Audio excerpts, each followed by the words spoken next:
Today we're going to be talking about some drills that you guys can do safely at home to build the foundations for a really good back handspring.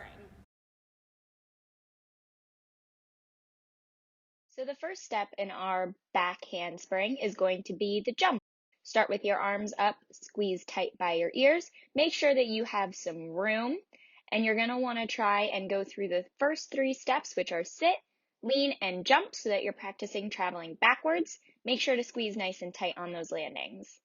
Not everyone is going to have a big soft block like this, but with parents' permission, you guys can try this drill going onto your bed, or if you do have something like a fluffy mat, you guys can always try this there. You're going to start with your arms up by your ears. Following that same sit, lean, jump, you're going to squeeze nice and tight and try and jump right onto your back, practicing for the entry of the back handspring. The next part of the back handspring that we're going to be talking about is the handstand. So one of the first drills that you can practice at home is going to be a spider walk. Start by putting your hands on the ground and walking your feet up the wall. You want to try and get as close into the wall as you can without leaning your legs against the wall. You want to make sure that your back is nice and flat and round and you are pushing as tall as you can. Once you have a good handle on the spider walk, you can always try kicking up to a handstand against the wall. Try and bring your hands as close to the wall as you can. And again, try and keep your back and your legs flat on the wall. Once you can do that drill, you can try walking your hands away from the wall and going to an overarched handstand against the wall. When you are doing this drill, it's important to make sure that you are maintaining a nice shape. You don't want to get loose or archy or sinky in your back. You want your head to be in and pushing tall through your shoulders. Then you can try a drill where you squeeze your stomach tight and you want to try and lift your toes off the wall. This will help with the back handspring as you try and pull your feet over your head and down to the ground at the end of the back handspring. But again, you want to make sure that you maintain this good shape as you're trying to pull your feet from the wall. The last part of our back handspring basics that we're going to be talking about is our bridge shape. That's so important for back handsprings.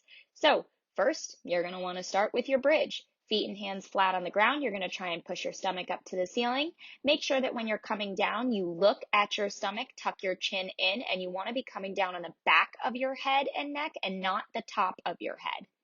Once you can do that and hold it for about 5 seconds, you can try and hold your bridge with a leg up in the air, which is going to put more pressure into your hands and make it a little bit more difficult, but will also help build your arm strength.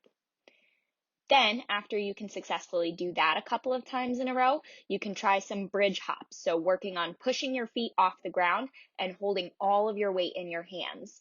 Make sure that when you do this, you want to try and push your legs nice and straight.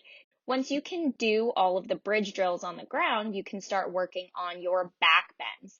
Now, first start by just standing a little away from the wall, starting with your arms by your ears, looking at your fingers, and trying to just lean back and push your hands into the wall, and then stand back up, just making sure that you're at a good distance from the wall where you can still reach it.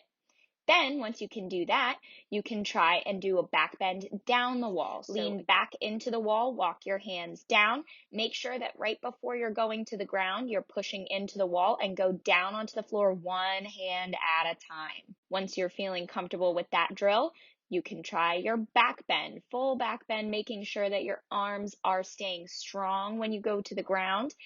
When you're trying this at home, you can always put something soft underneath you, like a pillow, so that way if your head does go to the ground, you can be a little bit safer about it.